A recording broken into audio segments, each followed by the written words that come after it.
when you're not muscling. They call it freak when you're not muscling. They call it freak when you're not muscling. They call it freak when you're not muscling. They call it freak.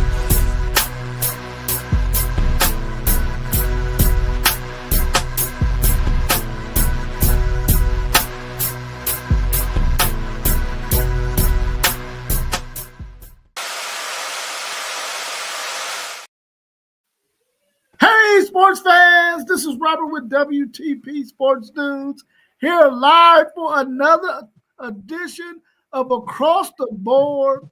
We're going to be talking about Lamar Jackson and them Ravens. We're going to make some bold predictions, either in the NFL or college football. We're going to give you some bold predictions on that. And we also going to have later on in the show SEC Sean's SEC Power Rankings. Welcome to another edition on this Tuesday. We got our man Parlay Poe of Blitzburg Podcast with us this evening. How you feeling, Parlay Poe? I'm good, man. I can't complain. Anybody gonna listen to me? How your fellas doing? I'm good. We also got our man FanDuel Zaya of the FanDuel Zaya Podcast. How you feeling this evening, FanDuel? I'm good, man. Hey, listen.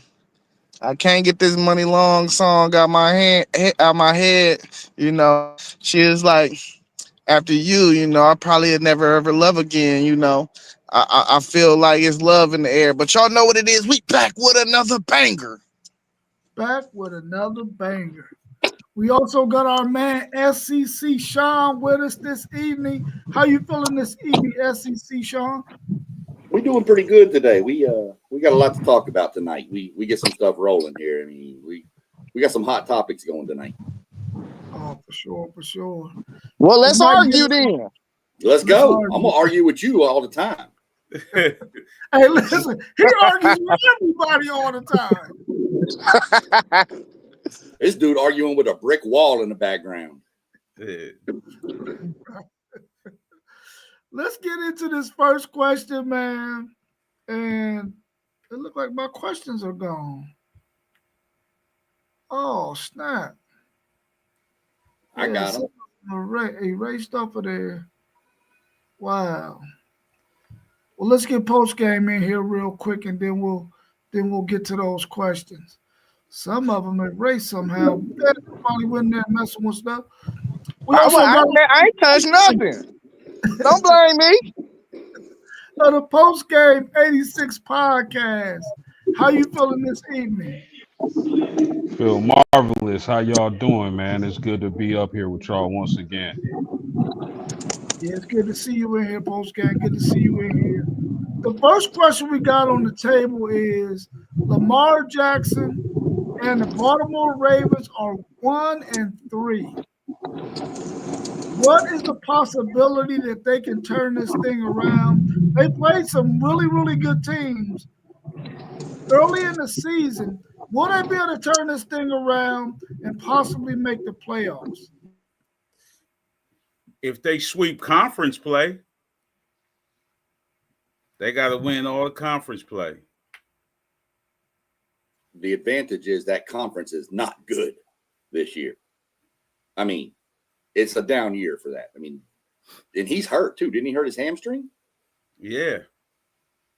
So, I mean, I don't know that they can recover, but I mean, Cincinnati's terrible. Yeah, Cincinnati's trash. Without Burrows.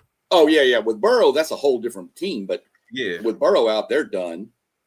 Cleveland, they got a killer defense, but that offense ain't anything to be excited about. And Pittsburgh is Pittsburgh. They're going to, be who they are and try to run the ball and play defense and then try to sling it when they can. And I just think that conference is going to be down this year, and it's going to be somebody has to go to the playoffs. Yeah, if I'm Parlay Poe, I feel outstanding about my Pittsburgh Steelers prospect of making the playoffs. Listen, guys, Lamar Jackson is slated to miss 2 to 3 weeks with a hammy. The Ravens lost. They're down 7 defensive starters, if I'm not mistaken. And they're also down a Pro Bowl tackle. Cincinnati is having issues. They can't play offense or defense. Cleveland doesn't have an offense. This is the perfect year for the Pittsburgh Steelers to win their division. I don't think the Ravens could bounce back unless they get healthy. If this Ravens team can get healthy, I pick them to go to the Super Bowl out of the AFC. But they got to get healthy. They got to get at least 500 when it comes to the win column until their starters get back healthy. If they can get healthy and they're not too far gone in the win-loss column, they can get back on track and make a run. But as of right now, it's not looking good. What's your thoughts, FanDuel Zaya? Maybe you had to duck out for a minute. Mossberg, welcome to the show. We got our man Mossberg of Level Up Sports 10. How you feeling this evening? Pretty good, pretty good. How's everybody doing? Appreciate you having me as well. Everybody good. We're talking about Lamar Jackson and the Baltimore Ravens being 1-3. And what are the chances of them getting things together and being able to make the playoffs? You know, for me, I know we was talking about this a lot today, and it's kind of tough, you know, really to predict. You know, you want to see Lamar hit that next stride, but with Lamar and his hamstring, I don't really know about these Ravens. I think Pittsburgh really showing a different side of football in the conference this year with the injuries, but just having Aaron Rodgers and Metcalf, you see in this Pittsburgh team, and then on the defensive side, you know, we all wonder what that Minka trade would do. And we seeing this Pittsburgh team quietly just be an upper echelon in the AFC overall, not just the North. I don't think Baltimore has a shot at even catching Pittsburgh just from the way Pittsburgh is playing right now. It's going to be tough, I would say, to catch them. I mean, you know, Pittsburgh haven't been talked about. I think this is a year that we really got to watch this Pittsburgh team. Yeah, I feel sorry for Lamar Jackson and them and the stress that they had to start the season with. I mean, they played some really, really tough teams, man, that are probably the upper echelon in the NFL right now, and they're 1-3. They lost, I think, 2 really, really close games.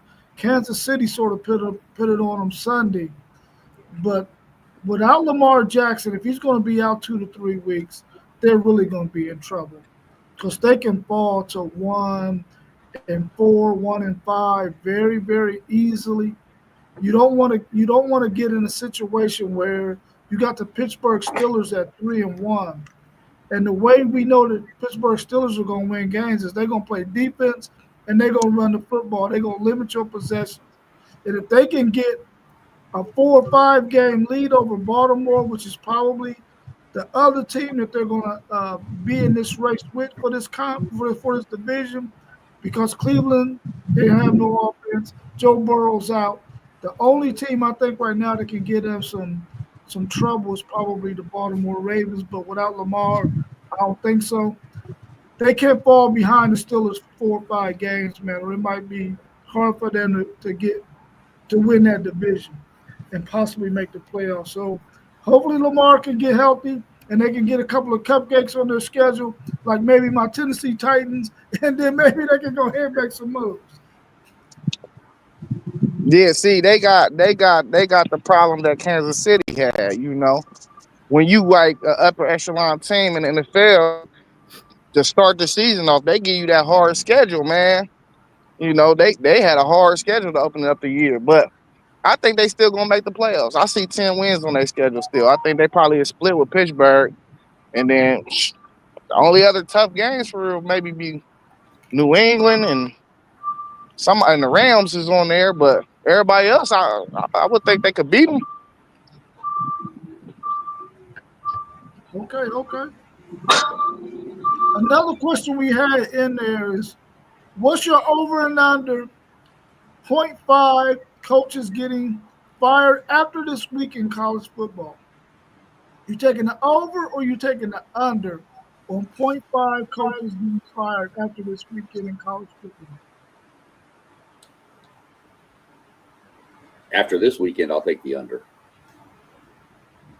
I think the buyouts are too expensive right now. Kentucky's not going to fire Stoops because they don't want to pay $30 million.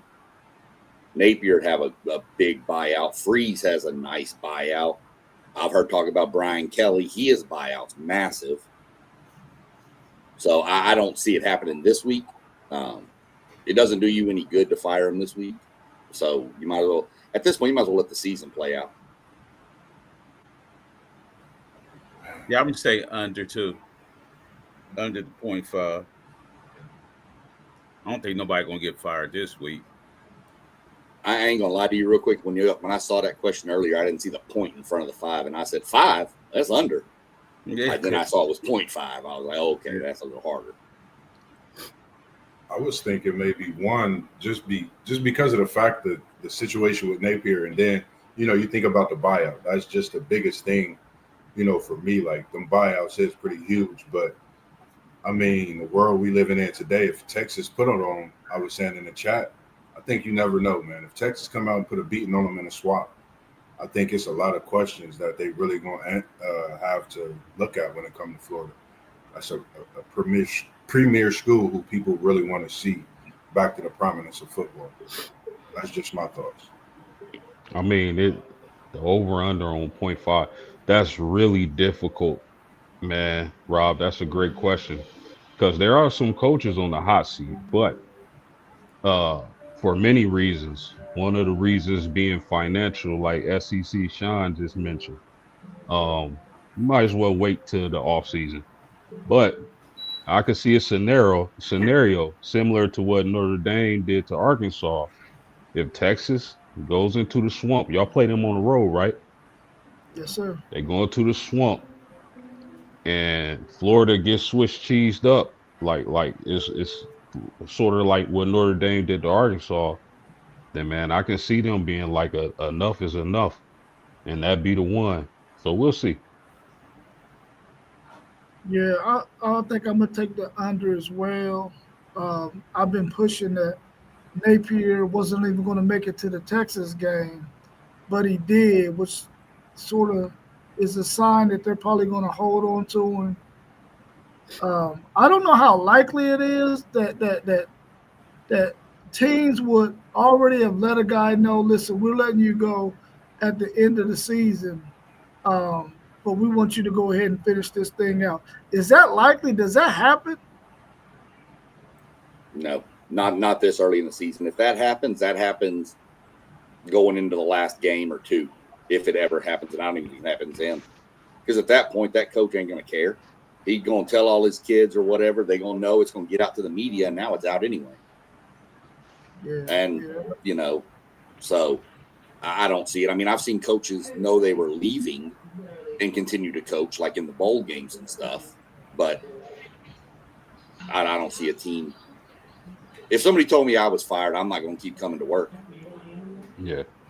Especially if they're going to give me $30 million to go away. Right.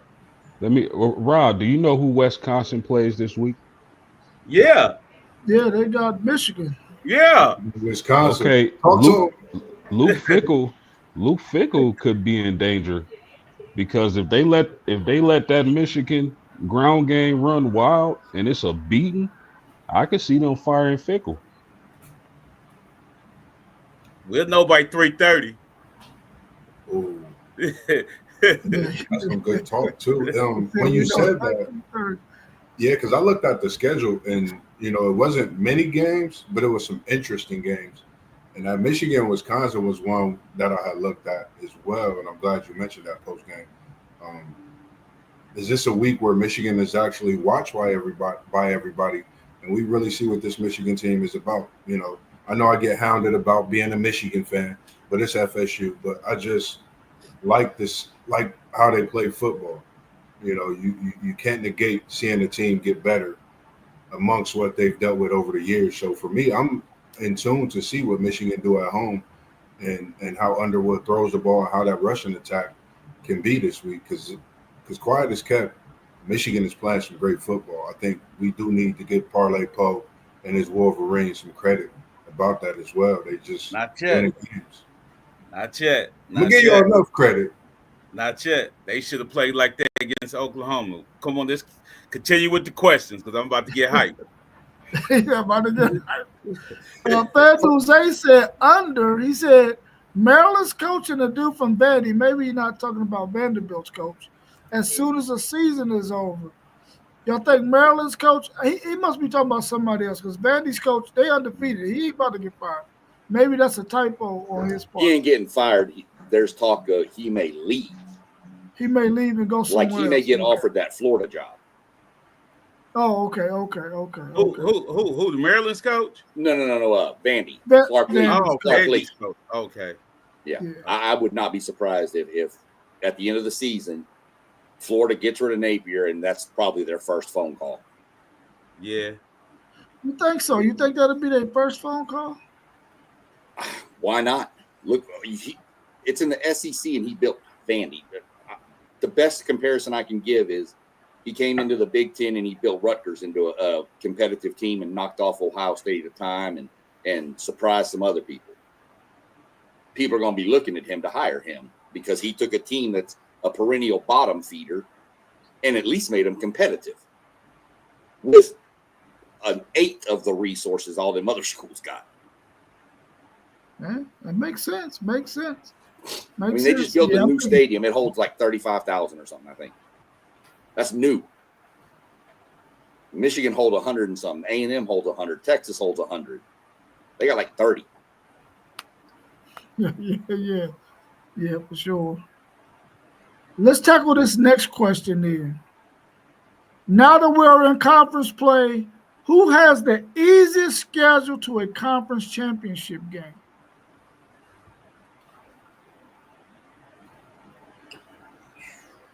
I can start that off, fellas. As I was just going through the different conferences, I don't think anybody has an easy path to a conference championship. I just don't. SEC, Big 10, Big 12, ACC. But if I gotta pick one, I'm gonna say Oregon. They're at home for Indiana. They're at Rutgers, home for Wisconsin, away Iowa, home for Minnesota, home for USC. USC, we talk about jobs. Their coach may be in trouble. And then to end the season, they're at Washington. So I don't think it's any easy pass for anybody. But if I had to pick one to say the easiest, I'm going with Oregon. Well, I just looked at my Michigan schedule, and we don't play Oregon, or Penn State. So I would say we got a nice schedule. We got a nice winnable schedule, and Oregon do too. But I ain't looking at the SEC and none of that, because they always playing a banger every week. You know what I mean? They liable to play somebody in the top 10 every week. SEC. Yeah, I agree with both of what you guys said. I was thinking the same thing. That SEC is just, after this week, it's just a tough stretch. Week by week, every team playing somebody tough. Even this week, you got the Vandy at Alabama. You never know how that game could go, even though Alabama just came off of a big win. So I definitely was looking at Oregon for sure being one of the top teams. Michigan, and like I said, people just got to pay attention. And I just think it was just the first road game at Oklahoma. That was it. It was just that Oklahoma. That's it. Other than that, I think y'all a great team. Easiest path just to get to the championship game? Georgia Tech. It's Georgia Tech, and it's Oregon's good too. That's a good pick too, but Georgia Tech's remaining schedule. Virginia Tech, Duke, Syracuse, NC State, Boston College, Pittsburgh, and Georgia. That's probably going to be the easy. That's probably going to be the easiest. Yes, they're undefeated. That's probably going to be the easiest schedule for anybody to make the championship game. Yeah, that's cake. That is cake. Is the Pitt and Georgia games at home? Georgia is at home. Georgia goes to Tech, and Pitt goes to Tech.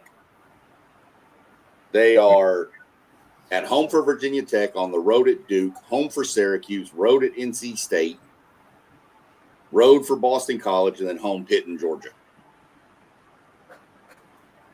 So you said they're on the road to Syracuse? No, Syracuse comes to Georgia. Oh, Syracuse Tech. comes to Georgia Tech. Okay. Yeah. Okay. To me, that's going to be the. Yeah, those are all really good ones. I looked at Big Ten and I looked at the Big 12. I didn't even look at the SEC because I know that they got some games on their schedule that are going to be tough for those teams that are at the top. So I was thinking Texas Tech, man, because they don't play Utah. I think they do play BYU, but I think they might get BYU at home. So I thought Texas Tech might have had the easiest path outside of the ones that y'all mentioned. I think that they can probably get there and probably be representative for the Big 12. I don't see anybody on that schedule beating them. They do play Arizona State, but we don't know how good Arizona State is. They won last week against a good TCU team, but we seen them lose to Mississippi State. So we don't really know how good a team that Arizona State team is. So I guess the verdict is still out on them. But I'm gonna go with Texas Tech. Excuse me. Bless you. Thanks. Who's your Power 6 front runner to make the CFP? Ooh. Go ahead. Everybody get a chance to go first. Go ahead. I like North Texas. North Texas. Yeah. They dodge. They don't play Memphis. Or I'm sorry, they don't play in that conference. USF, Memphis, North Texas, and in all honesty, UTSA are the best school. The Navy's in there too, but to me, those are the top four. And I know I'd have to go back and look, and I won't do it right now, but I know North Texas dodges one of them. This week, North Texas and USF play. But I think North Texas dodges Memphis. That's a good pick. And I was going to say Memphis, but North Texas is a good pick. I see them they put it on when we was at the casino. They put who? Would they put it on Army? Yeah, they put it on Army and they looked good. But I was going to say Memphis, but North Texas is a good pick. I was thinking Memphis as well. I like that North Texas as well. Just to talk of them, hearing them. One of the schools that don't really get mentioned a lot. They've been right there at it the last few years, so definitely that's a good pick. And I think they got a favorable schedule. Just seeing how Memphis and North Texas pretty much play these next few weeks, pretty much a month span. Yeah, man. SEC Sean, I was going to go with Texas because I just knew somebody was going to pick Memphis, USF, Tulane, or Navy. Yeah. But I'm definitely going with North Texas, guys. 44 points per game. Drew Messmaker, 11 touchdowns, 0 picks. They got 2 300-yard rushers at the running back position, 5 fumble recoveries, 6 interceptions to go along with 10 sacks. And they got South Florida this weekend, or is that Friday, one of the two, and only Navy left on their schedule.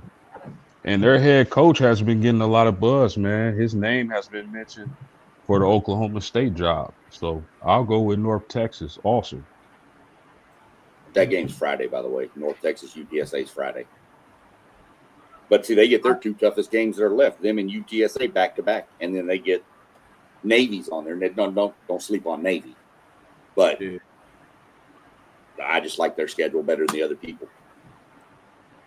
Yeah, that'd be wild if North Texas makes the CFP a year after Jalen Hill, who's from here, was a senior last year.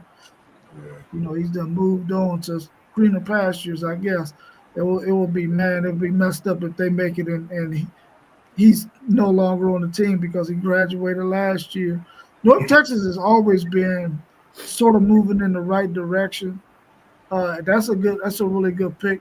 I'm gonna go with South Florida because I feel like if their quarterback can stay healthy all season, their physicality and how physical they play, man, could probably be the difference for them against some of those other teams. I guess we'll find out for sure on Friday when they play North Texas. But I'm gonna go with USF, South Florida. Mhm. What Power Four conference will get the least amount of teams in the college football playoffs? The least, Least. Big 12, right? I would say the Big 12. ACC looking strong, man. They got a whole lot of undefeated teams right now, so I would say Big 12. I was thinking the same thing. I think would have been between the ACC Big 12. I was in agreeing Big 12 just due to that fact. Georgia Tech being a hot team, of course, Miami still being that top team as well. So just having them Louisville teams up undefeated. there. Yeah. Say it again. What was the other team? Louisville undefeated. Is Pitt undefeated too? I think they lost that one. But yeah, I just think it's that Big 12.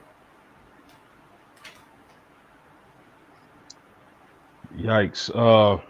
Man, another great question. I don't know if I gotta go with somebody. See, and just let me say this. This is the problem with my Fighting Irish losing both of their strongest games because they're the ACC, the Big 12, the SEC, the Big 10, all can get multiple teams into the playoffs. Look, I mean, I guess I agree with y'all on the Big 12, but the Big 12 as of right now got 4 teams in the top 25. The best thing I can wish for is that these teams in these conferences kind of knock each other out and limit the playoff burst. But man, I guess I'll go right now today. I guess I'll go ACC.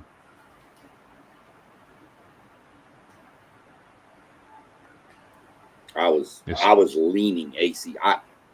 It's a toss up between the ACC and the Big 12. I think we can agree on that. But I think the ACC has a better option to get 2 teams in. I think the Big 12 gets 1. I think the ACC gets 2 right now. Ask me this question in 3 weeks. It'll be different. Yeah. But for right now, I'd probably say Big 12 gets 1, probably Texas Tech, and the ACC probably gets 2.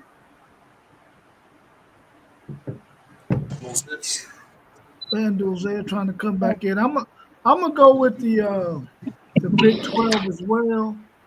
The thing that is kind of scary with the Big 12 possibly getting 3 teams in is Texas Tech and Iowa State do not play each other, nor does Utah play Iowa State. So if Utah can win out, Iowa State can win out, Texas Tech can win out, you can have 3 teams vying for that conference championship game. And Iowa State probably will be the odd team out because they went most recent. And I think that's the way the Big 12 does it. Whoever went the most recent doesn't get to go. So if it ended up being Texas Tech and Utah playing again, if Texas Tech beat them like they just beat them, would that hurt Utah and they not be able to get in? But they could possibly have 3 teams up there with 1 loss, even after a conference championship game. So I don't know, man. That's kind of we know it's going to be either the ACC or the Big 12 because they're not getting as much love as the SEC and Big 10. But I can see both of them conferences possibly having an opportunity to get 3 teams in there. They just got to handle their business. And if one of them can get 3 teams in there, that means that either the SEC or the Big 10 is only going to get 3. The What's Big your 12 thoughts, FanDuel? the Big 12 getting 1 team, though. That's just writing on the wall. There's no other way around it. Sean mentioned Georgia Tech. We got to figure out what the outcome of this game is going to be on this weekend, and then we'll see the dominoes fall where they're supposed to be. But when you compare the Big 12 and their non-conference schedule and their quality wins on the year, they're not gonna have no remorse or respect for that conference when it comes to whoever ends up undefeated is gonna be the one that goes. Iowa State, they done had 3 close calls to nobodies. Poe said it. He said it best. They love a dogfight. You know what I mean?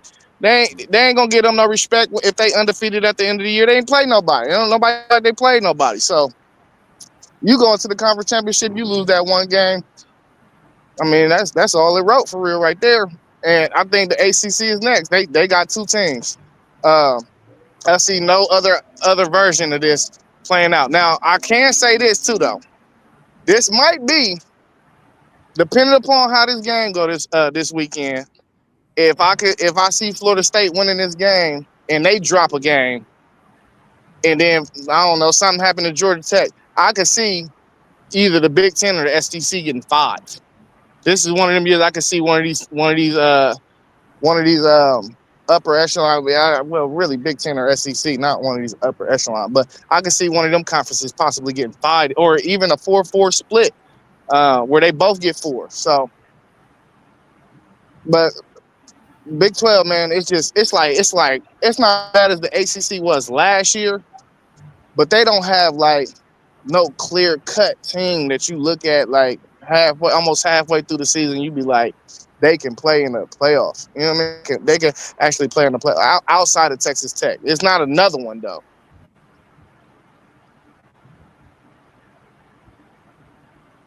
Okay. I think what's the name is the only other ranked team that's out of the Big 12. They 25th, I think. Arizona State, which the verdict is still out on that though. BYU in there too at the bottom half. Oh yeah. BYU is I think 20 something too. And what's the name undefeated, but they ain't played nothing. Houston. Who they play this week? They losing this week. I forget who they play right now. Man, I watched that game a week ago, man. I couldn't watch it. It was terrible. Who you trying to figure out who they play to? Houston. They play somebody this week. They about to lose. Yeah, they taking the L this week. They're playing Tech in Houston. Yeah. Give us your bold prediction, NFL or college football. Now y'all can keep it pushing. My bad. I had to load these 40 bags up in this lady's car. What's your bold prediction, Dave, before you get off? I mean, I know. I said y'all can keep it pushing, but I'll give y'all my bold prediction. Baker getting him one this year. Oh my God. Oh my God. Yeah. Hey, you say what you want. Hey, as soon as we get healthy, y'all gonna see. Y'all gonna see. Well, you know what? That's your prediction. Yeah, y'all gonna see. That's your prediction. Man, that's a great question. What's your thoughts, Uncle Parlay Poe? What's your thoughts? Kansas City win their conference.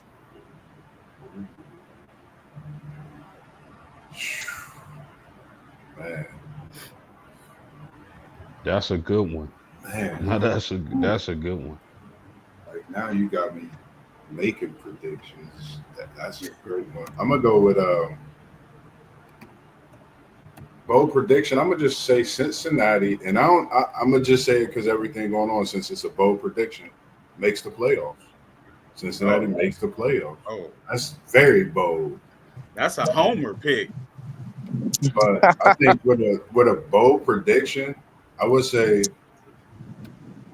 man, Ohio State wins back-to-back national championships. Barrels ain't coming back until December, bro. I'm hoping we make a trade, man. I ain't even gonna lie. Well, if one bold prediction, which I don't know how bold, I mean, I guess because the way they started was Kansas City winning the conference. I mean, I'll go straight up that Buffalo breaks their streak and wins the Super Bowl finally. Okay, that's a good one. Is it bold that Texas won't make the playoffs? Would be really bold is if you said no school from Texas except North Texas makes the playoffs. How would that go down? Nah, Texas Tech in there. Oh yeah, I know. I'll do one for college and NFL. My bold prediction for college, and this is bold. So Louisville in the ACC will be playing for the conference championship. They'll make the conference championship game. Louisville. That's a bold prediction for y'all. Hey, that's a NFL, real bold one. That's a real bold. I like that one, Post. That's not far fetched. right on, right on. NFL, it's gonna be a bit of a homer pick, but I'm gonna say it anyway. Jonathan Taylor is gonna be the NFL MVP this year.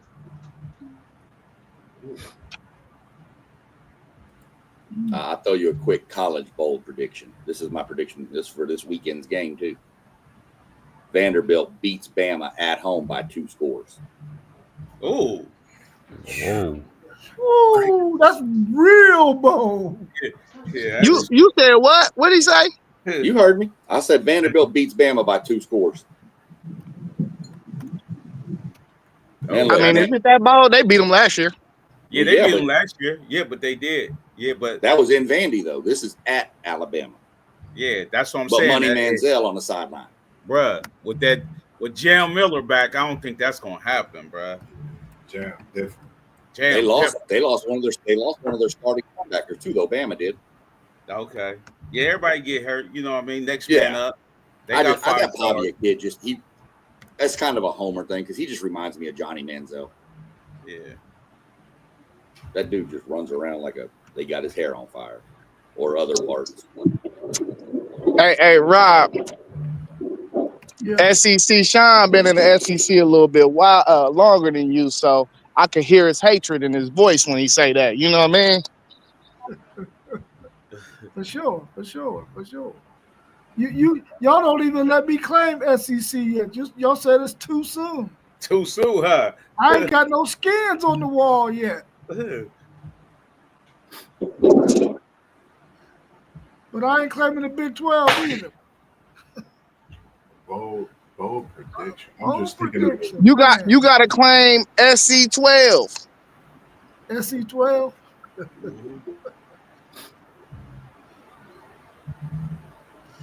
My bold prediction is, and it probably ain't that bold, my Tennessee Titans are going to get the #1 pick again.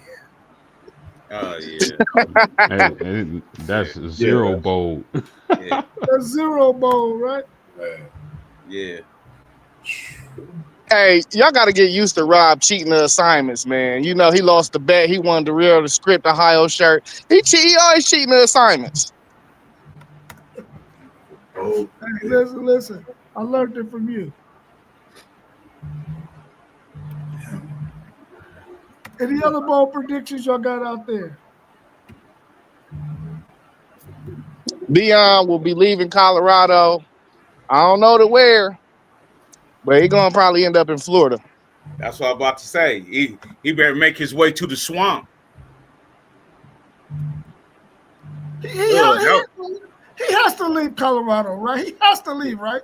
Bruh, that will piss Florida State fans off if he end up with a swamp and then do something. I mean, you know how many resources they have, and with Prime coming down there, man, come on, man, everybody run the Prime.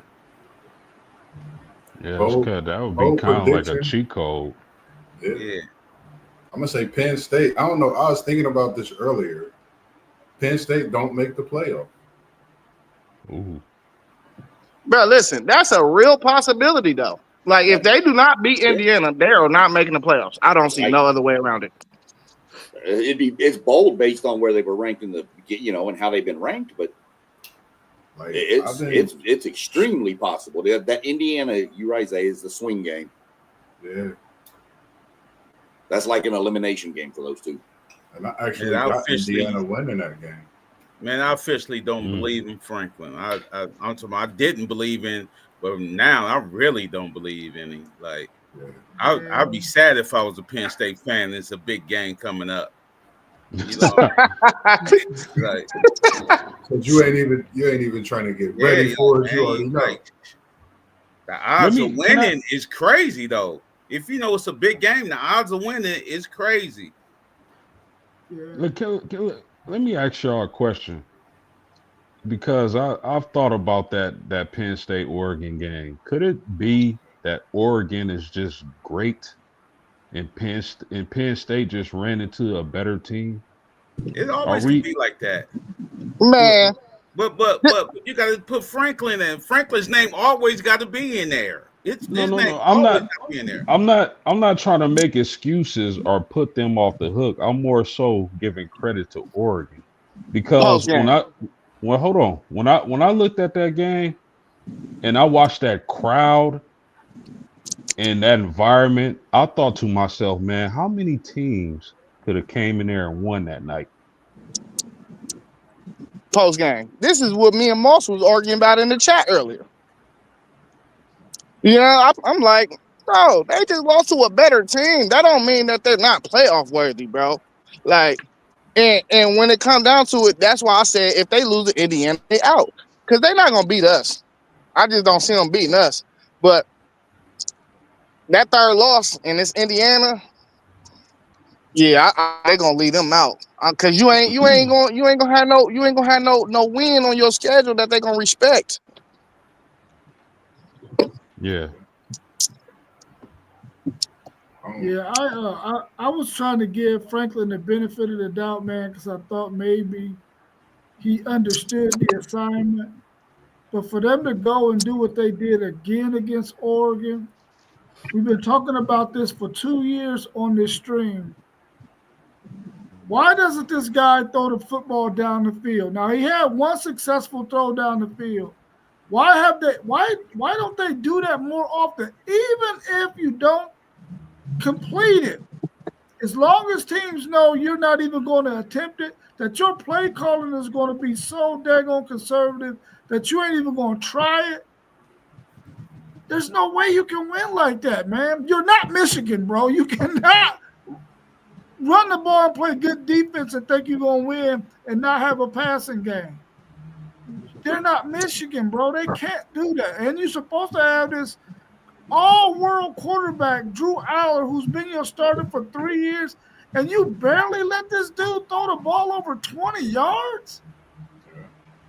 That makes no sense to me. I have no understanding of it. I don't care if you don't got good wide receivers, you at least have to attempt it to keep the defense honest.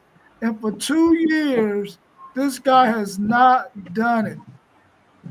3 years ago, when Drew Aller was a redshirt freshman, he had opportunities to do it then, and he didn't let him.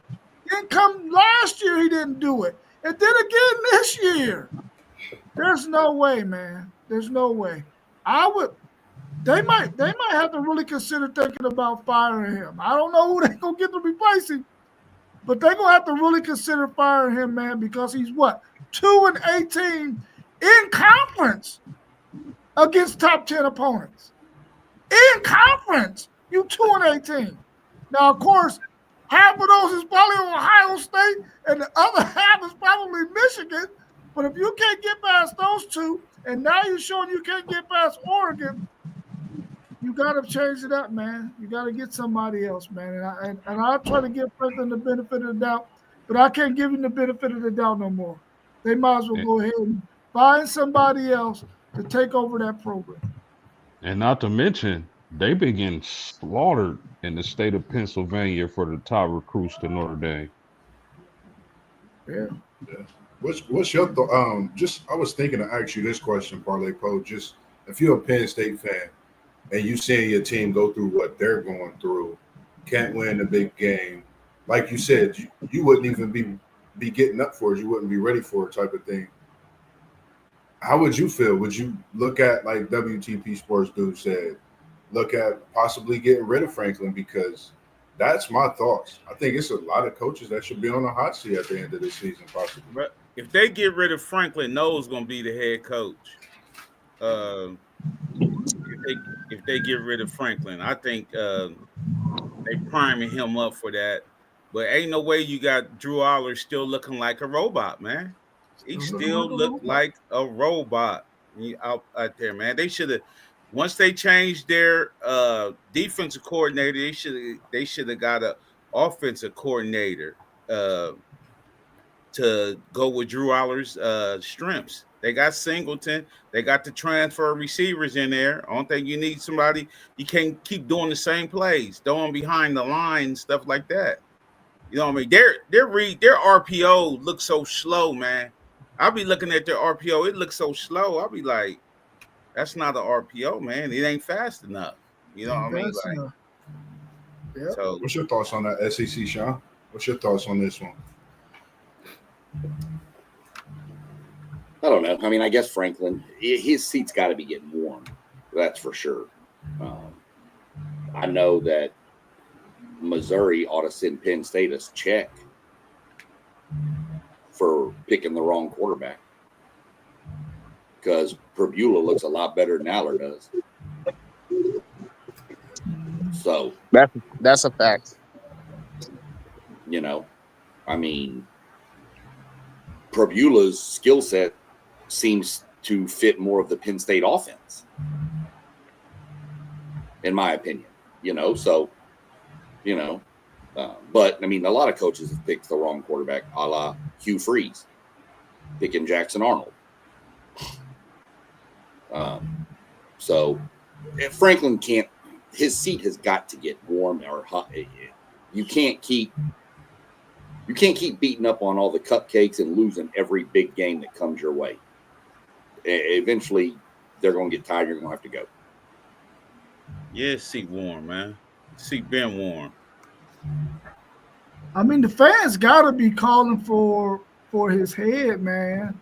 I mean, you can't continue to keep going the way they're going, man, and not winning conference championships.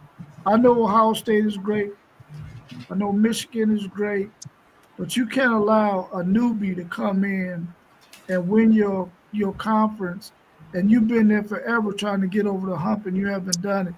His seat got to be super high. The fans got to be saying, listen, we might need to go in a different direction because we can't win it with this guy. We can't win it with this guy.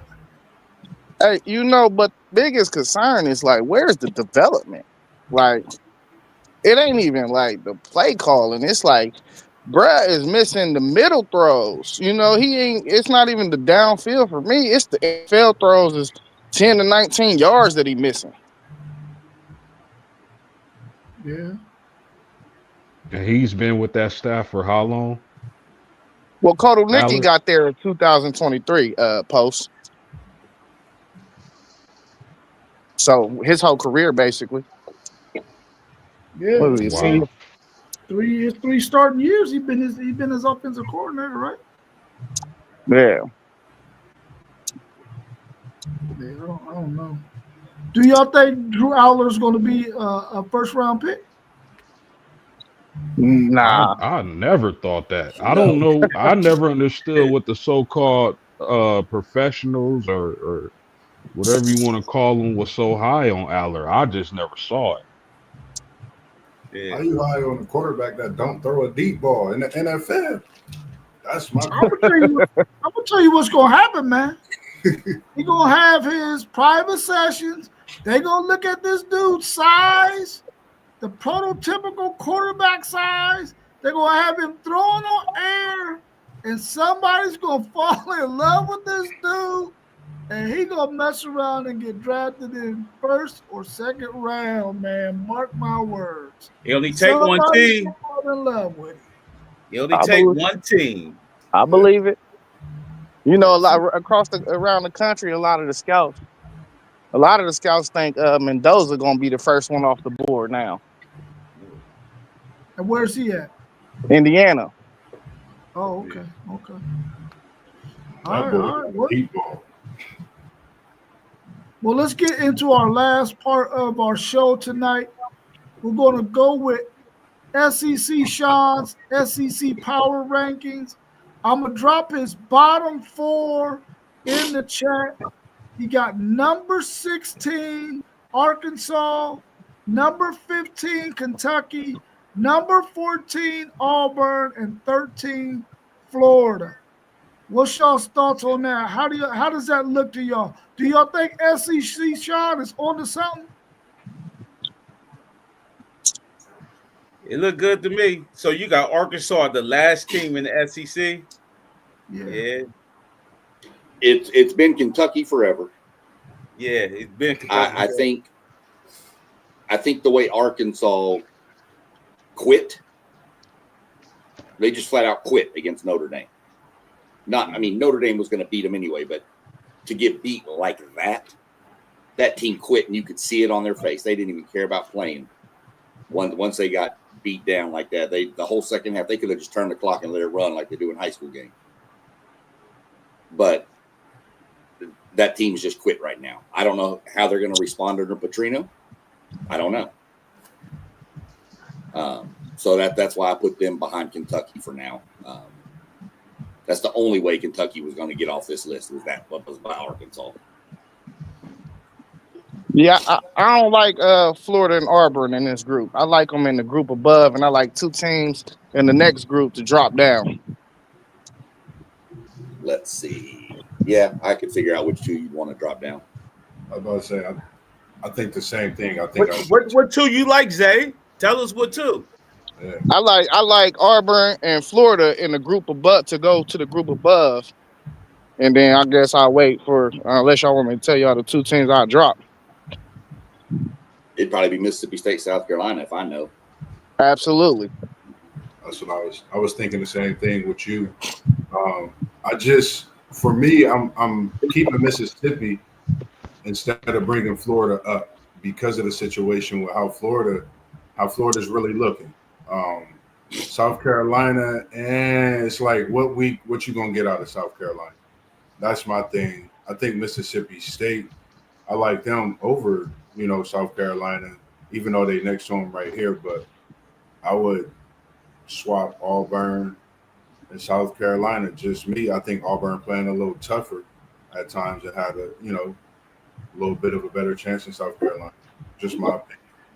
My reason These are all bottom feeders, by the way, viewers. Right. These are all bottom feeders we are talking about. Yeah. The SEC's really 10 deep this year, and that's even questionable at 10. But the 11 through 16 is okay. It's just like whoever. And based on the eye test, that's why Auburn is down there on the eye test. Auburn is god awful. Well, and that's sad saying my A&M team only beat them 16-10, but that game was way worse than what that score was. Power rankings are week to week, correct? Right. I have zero problems with the list so far. These aren't how I see the ending standings of the SEC coming. As of right now, this moment in time, this is how I feel these teams. Will Auburn move up? Probably. They got a good defense there. They just can't move the ball. No Power 4 team that is considered a good squad or supposed to be should ever have 170 yards of offense in a game and one in the fourth quarter. That should never happen.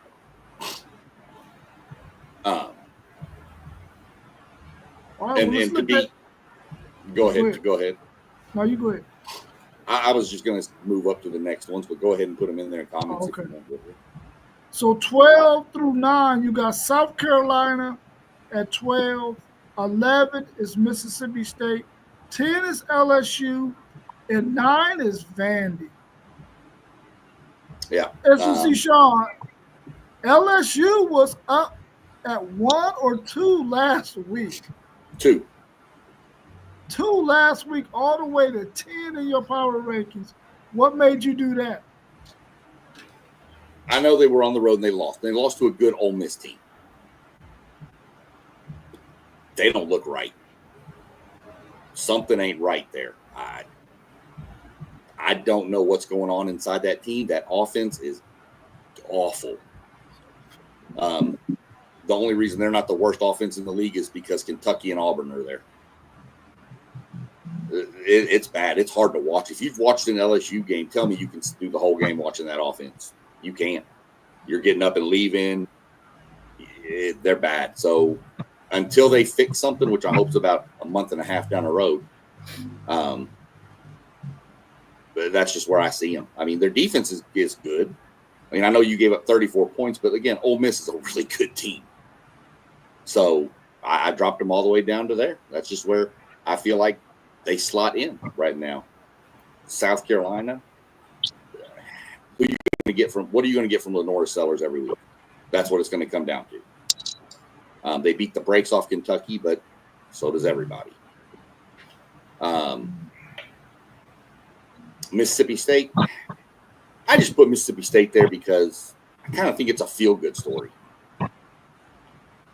You know, Mike Leach passes away. Levy comes in to take over the program. They were god-awful last year. There's some fight to that team now. They've been scrappy with everybody. They beat a ranked team already in Arizona State.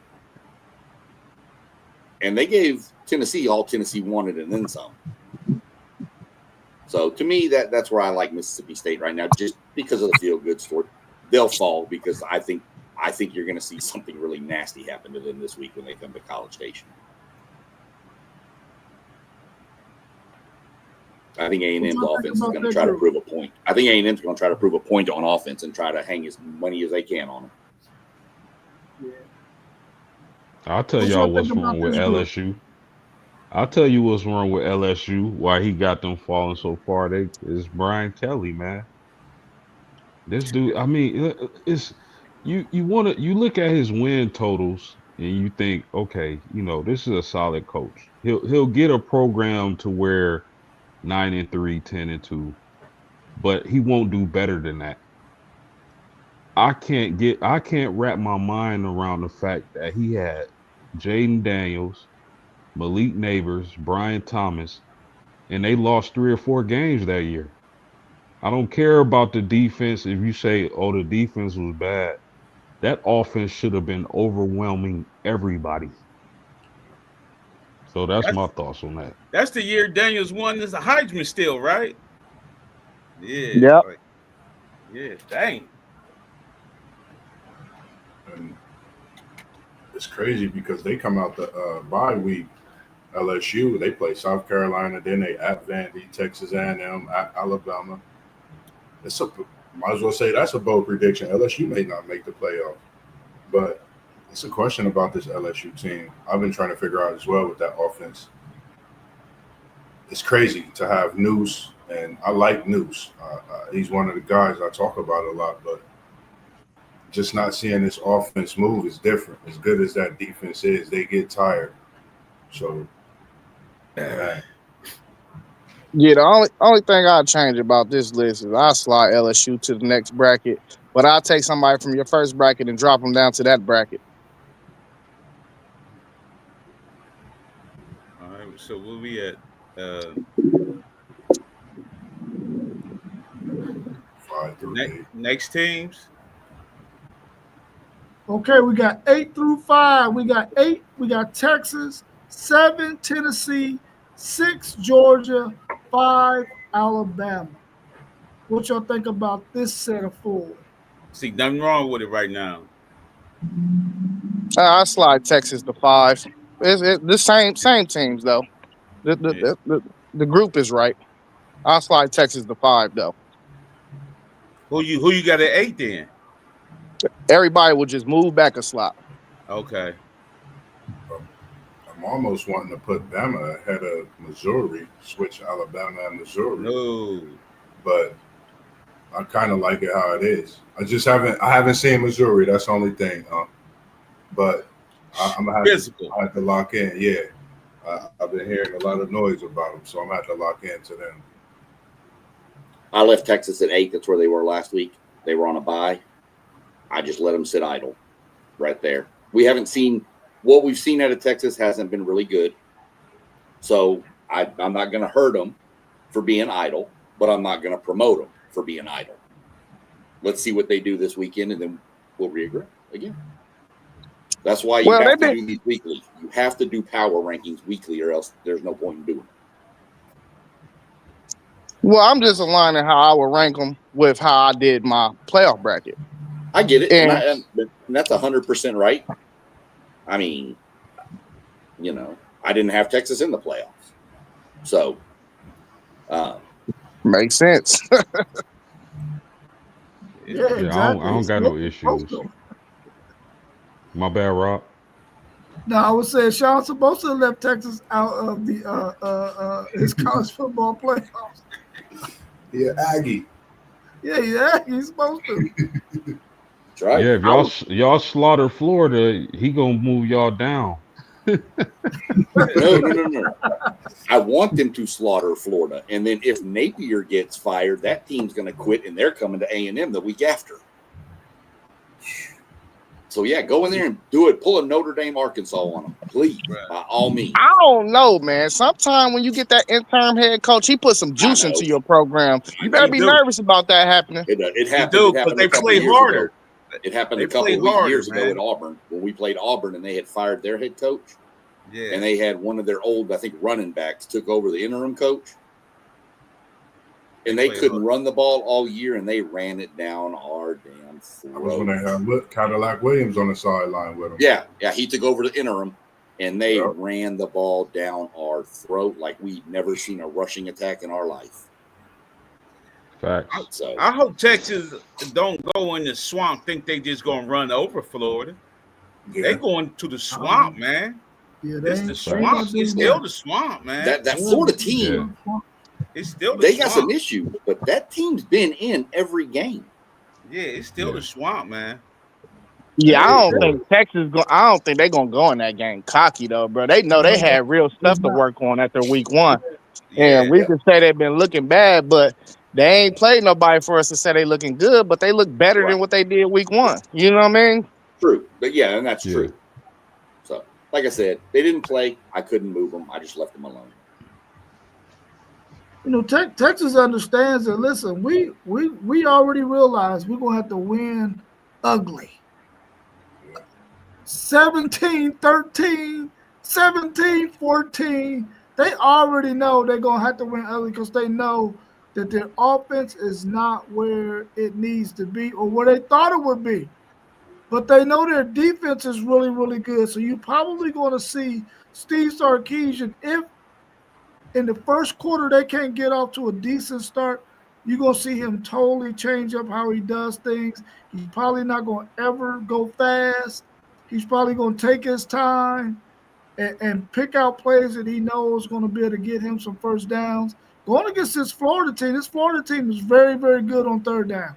They don't give up a lot of first downs.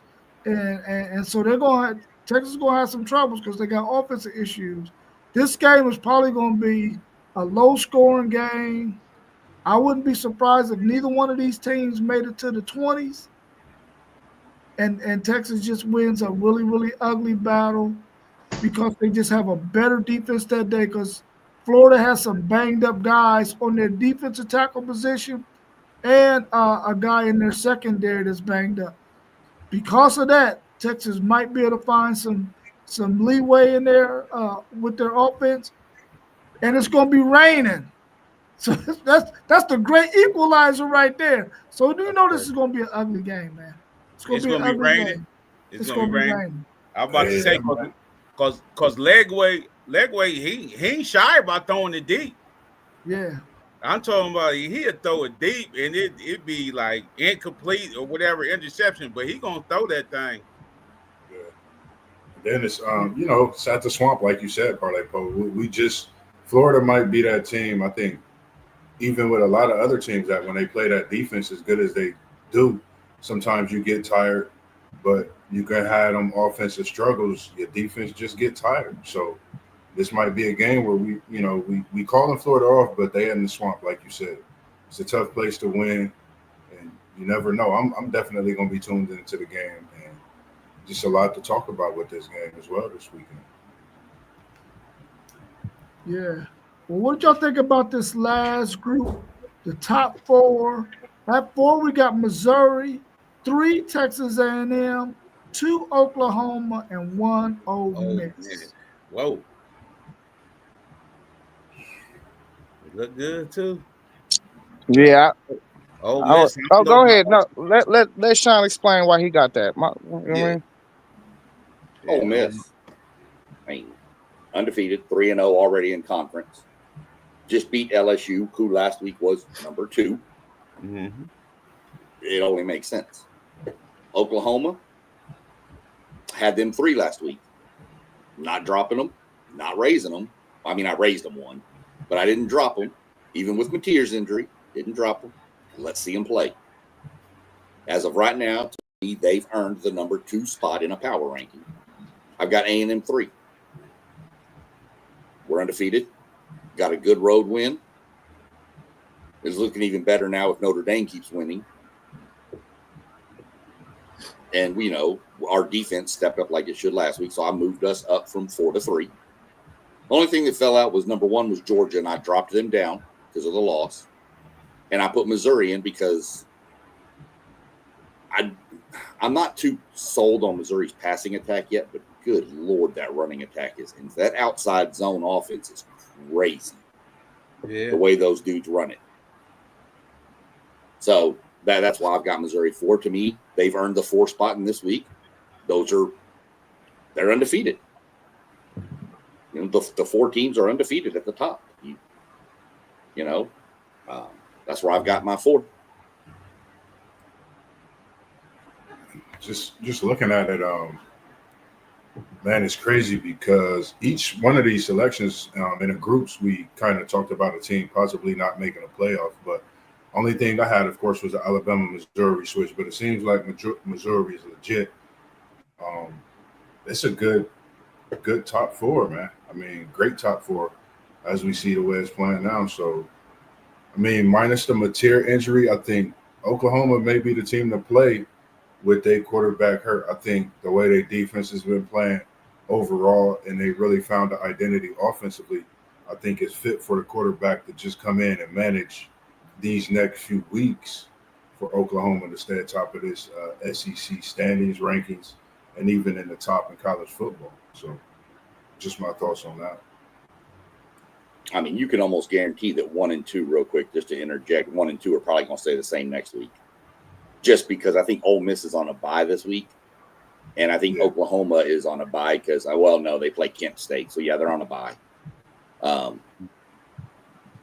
only way Oklahoma will fall is if that game is close. That Kent State game and their quarterback does not look good. Then they'll fall, but I don't see that happening. How many points you think you need Oklahoma to score to not fall? I don't need him to score a lot because you're bringing in a whole backup quarterback and assist. You know, he's a different style. It's a little different. He can run. How can he throw the ball this year, though? I mean, so I don't base it on point spreads. How do you manage the offense? How do you control the game? And it's a terrible adage, but I'm going to say I need him to be a game manager. That's all he needs to do while Mateer's out. Manage the game so we can win. Our defense is good enough. So I don't need him to win by 50. I don't need him to win by 60. I don't need him to win by 40. Just show me that you have matured from last year. Sean, some of the best quarterbacks is game managers. Tom Brady was a game manager. Exactly. I just hate the phrase. I just don't like the phrase of it. But you're right. I mean, some of them are, but he really needs to be that game manager while Mateer is getting healthy. I keep hearing Mateer going to be back for Texas. I don't. Why? You can afford to drop that Texas game if you have to. I know you don't want to. Trust me, they don't want to. But you bring Mateer back too early, and that hand coming through hits another helmet or something. Bam, it's broken again. Now he is done for the year. Hey, with that be said, what's your top 5 quarterbacks in the SEC?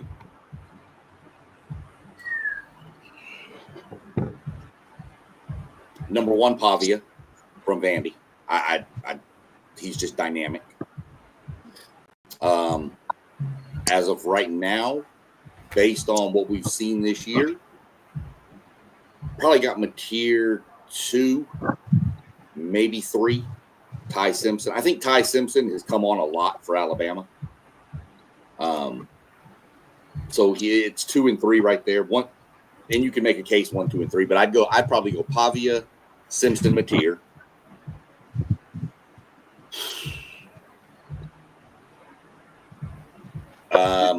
You can only Actually, have a top 3 because everybody else ain't playing no damn good. No, Well, Ole Miss is quarterback. playing all right. Ole Miss is Nah, my quarterback. my number 1 is Joey Aguilar. We forgetting about Joey? Nah, yeah. that's why I asked him. I asked him because he's the SEC guy. I asked him. I would probably have Joey 5th. You don't like Marcel? Oh, I love Marcel, but top 5, no. Plus, they haven't unleashed Marcel's running ability, really. He ain't that's where he can make it more, add another element to that offense. Marcel don't really run this year like he has been in the past. That may change, but they've been trying to make him stay more as a pocket, I guess, to maybe show defenses that, hey, we can throw the ball now. But They trying to develop him. Yeah. You don't think the defenses he's playing against are kind of making him more of a pocket quarterback and taking away his running ability, or do you think it's Texas A&M doing that? I think it's Klein.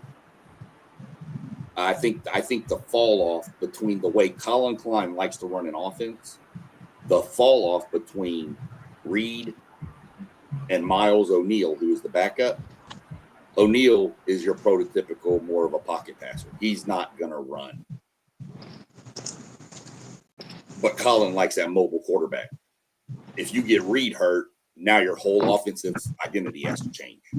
You don't have the threat of the running quarterback anymore. We do have that kid from, I think, UAB, Jacob Zeno. He's, I think, 3rd string.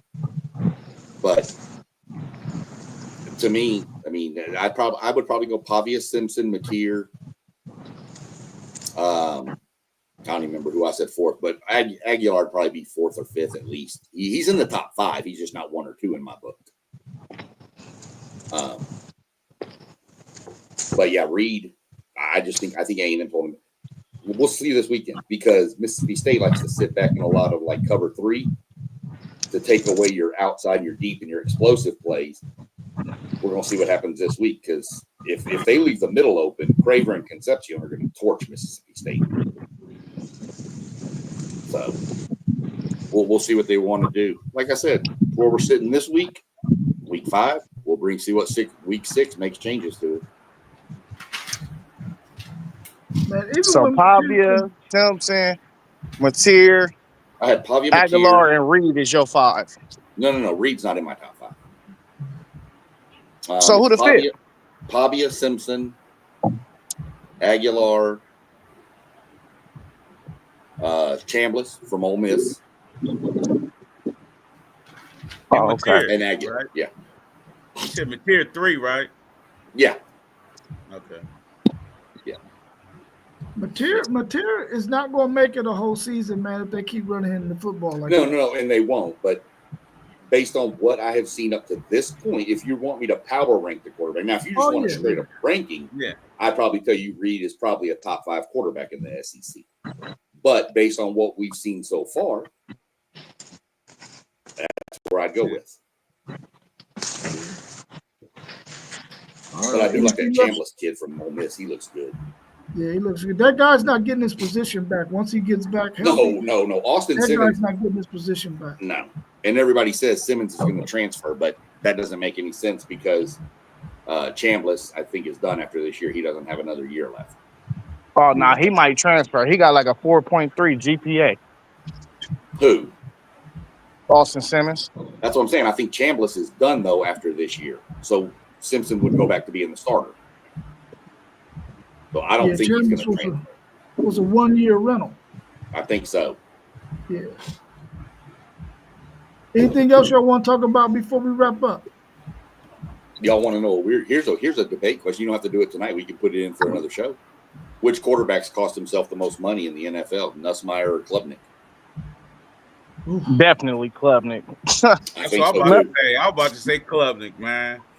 Because I had him winning the Heisman. I ain't going front. They had Nussmeier up there at the Heisman hyping him too, though. So yeah, I had Klubnik. Those two dudes have lost some serious money. They lost some serious money. You're right about that. Talks for sure. Man, I'm going Klubnik too. Yeah, I'm I gonna think- go Well, with them because they ain't done Dilly Squad, but Nussmeier has probably a better set of weapons, and he ain't doing much. The difference is I think Nussmeier has a schedule that'll allow him to build his stock back up a little bit if he plays well. Yep. And they're gonna also say this kid was playing hurt when it comes to Nussmeier. Yep. Yeah. I just would like to see LSU get that passing attack and that offense going. I don't know what they down there calling, who's calling what, but Ryan Kelly, man, what you mean? it just sucks to see this, man, from Nussmeier in the senior season, man. That's what I'm saying. I know it's Kelly, but I don't know if he even calling it. It looks like they just out there running plays, man, for real with this offense, man. It's ugly. And I'll leave you with a little thought to think on for Arkansas's head coach. Got 3 names that I think will be the head coach. Jeff Traylor from UTSA, Rhett Lashley from SMU, and the Tulane head coach, and I forgot his name right now. Those are my 3 selections, one of those. And unless SMU throws a lot of money, it's going to be Rhett Lashley because Jerry Jones has already started backing Rhett Lashley. Yeah, my bad. I ain't trying to cut nobody No, off, you good, but you I good. just want to say, I heard that Gundy, Arkansas was looking at Gundy too. I don't think Gundy goes there. Man, Gundy, man. All them orange teams, man, Oregon State and Oklahoma State, man, their record's terrible, man. They need to get better. Both of them terrible. I don't Man, know I how think well India will fit Arkansas and what they want to do. I don't know. Good coach, man. I would love to have him, but I don't know if his personality fits what Arkansas. I don't know. needs. I mean, he got the mullet. Yeah, he got the most. So he could either coach in Arkansas or Kentucky. But the way it seemed like he'd talk crazy to his players, though. Yeah. I don't know. Those are just 3 names that I think one of those is going to be. Yeah. Whether they get the job, I think one of those are going to be, I think, 3 of the front runners. Hey, he's a man. He's 40. That's right. That's right. Come at me. Man, they can afford it, man. They got all them celebrity, them billionaire alumni. They need to be way better than they are with that nil money and stuff. Who, Arkansas? Yeah. Yeah. We got Jerry Well, you know, Jones. They got Sam Walton. Come on, the Walton family. Come on, they got more. They should have more money than anybody. Yeah, you for real. Man. They got rid of Sam Pittman because they had to wait till he was below 500. So the buyout will go from 9 million to 6 million. Yep. I don't know if y'all heard this little funny story coming out of the A&M. A little funny story coming out of the A&M press conference this week. They asked Mike Elko about all the penalties and how they're going to straighten it up. He said that they told the players they started a Coach Cabo fund, and every time you get a penalty, you got to donate money to our Cabo fund for the coaches to go on a trip. So if A&M have 0 penalties, maybe we go on to something. They got the bread. They got the bread. Yeah, they do. Punishment for penalties. Hey, whatever works to get them boys rolling, man, I'm with it, man. Well, you already know if they got a lot of penalties, Texas got a lot of penalties. You about to see a bunch of laundry out there on the field when they play. A lot of laundry gonna be on the field. All right, y'all. Well, if we ain't got nothing else, man, we can go ahead and wrap it up. All right. Y'all doing y'all show tomorrow, right? Parlay Pose. Yeah. Make sure y'all tune in tomorrow evening, man. Parlay Poe with the bread, FanDuel with the spread, man. Great show. I tune in when I'm normally working, or I tune in the comments, man. The guys know what they talking about, and they definitely be getting to that casino and putting them bets in. But it's definitely good to see y'all doing what y'all doing y'all's Wednesdays, man. It's a great show, and people definitely be asking about it. So I try to send as many people as I can to y'all respectively at that time, and I share it on all the platforms, man. So keep doing what y'all do, and it's a great thing that we got going with that. This weekend, in the next couple of weeks, I'm gonna just say, planning a big conversation with Mossberg, former Thomas Worthington track star who ran for Kyle Lutheran as well. She's just a great person to talk to. Just overall, and they stay into what they do in the sports science field as well. So just great to see athletes still giving back in a different way through what they do. And I'll be sending information out to everyone as well when that is going on. Outside of that, that's all I have as far as in the coming weeks outside of what we normally do. Paul, we're going at 5 tomorrow. Okay. You know what? We could do that. We could do that thing that you did with Sean. You know what I mean? Whenever you're ready. Pre-recorded? Oh, okay. Yeah, we could do it. Well, I mean, I ain't gonna be ready till 5. Okay. All right. All right. Yeah, well, I'm ready. You already know. I'm ready. I know you ready. You was just up in that joint today. Like, damn, is it every day, cuz? Hey, man. I like it. I like it. Hey, my pro picks is doing their thing, but they murdered me on this on the college game. But my pro doing the thing. I took the Broncos and the points, and that was a nice little something. Hey, you better be careful, man. You know they pass out paperwork up in that joint. I know. Put the I was about to say, do the pick like how we got the fantasy. Put the what's the name on there as well. I'll be playing that little pick 'em with the NFL. Ever since they got Brownie, I'm picking everybody against the Bengals. Long as Brownie. Hey man, listen. Hey, you can pick against the Titans too. Yeah. Man, I hope Watch we your get mouth. it. Watch your mouth. I'm reversed. I ain't hitting nothing on the NFL, but I'm cleaning up pretty good on college. Thanks for that trade too, Zay, in that fantasy, man. That was nice. You accepted it? Hell yeah, I accepted that. Oh, my dog. Hey, Already. you just solidified my championship. Now listen, Kyron and Addison. I'm gonna buy you a joint.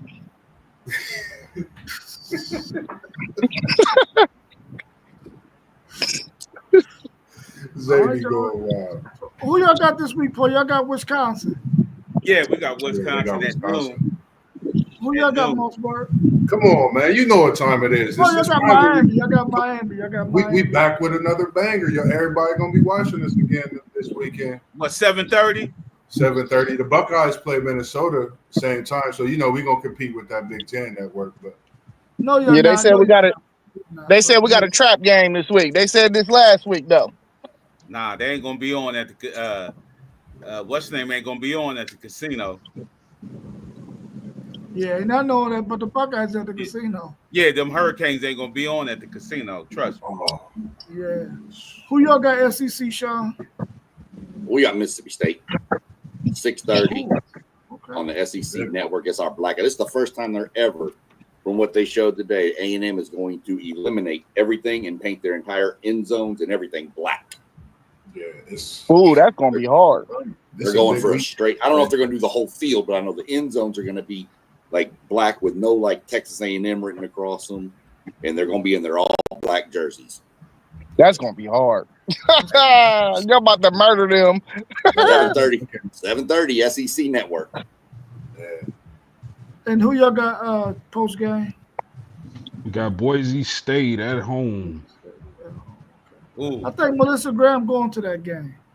The lady I work with, I think she going to that game. Hey, her new name Milligram. Milligram. Milligram. All Who right, y'all got of this course, week, huh? Texas got Florida, so we'll see what we looking like, man. I'm kind of nervous about this game. Since it's raining, only because it's raining. If it wasn't raining, I wasn't gonna be nervous at all. Well, Rob, real quick, is y'all running backs healthy yet? I know y'all or one of them was hurt, right? Both of them. They're both supposed to play. But Oh, that's Steve good news. Sarkisian, we won't know till tomorrow when they got to turn in their injury report tomorrow for the SEC. We'll know for sure. Yeah. I wouldn't be surprised if Trey Wisner does not play, but Cedric Baxter plays. You said that raining, man. Hey, Rain is- hey, Florida got a nice back, bro. Oh, yeah, ball is nice. Both of them is nice. Yeah. Both of them were nice. They Yeah. don't call it the swamp for nothing, and y'all going to the Hey. swamp. We going. Go ahead, Hey. Zay. But Arch, he got that good experience that game one, so that environment shouldn't be too much for him. Nah, it shouldn't be. Yeah. But the They elements different. don't have a real strong pass rush. They rely on their defensive backs to cover well, and they try to keep the quarterback in the pocket. And with good covers, they get a chance to get to the quarterback. But they don't have like edge rushers that can really get after the quarterback. So that might help, but they're good at stopping the run though. So that's going to be a tough challenge for Texas in terms of running the football. Unless they don't have those two big boys, and if them two big boys ain't playing, then Texas might be able to make something happen. But I'm quite sure Steve Sarkisian going to scheme something up to at least get out of there with a 17-10 victory. That's all that matters. 7. Yeah. It's a SEC game on the road, just like a Big Ten game on the road. You get out with a 1-point win. It's a win. It's a win. That's right. All right, y'all will tune in tomorrow for Parlay Poll with the Bread. FanDuel Zay covers the spread. And then we'll be back again Thursday for our Thursday night forecast. Y'all have a good rest of y'all's evening, man. Thanks for joining. And y'all, as always, There we go.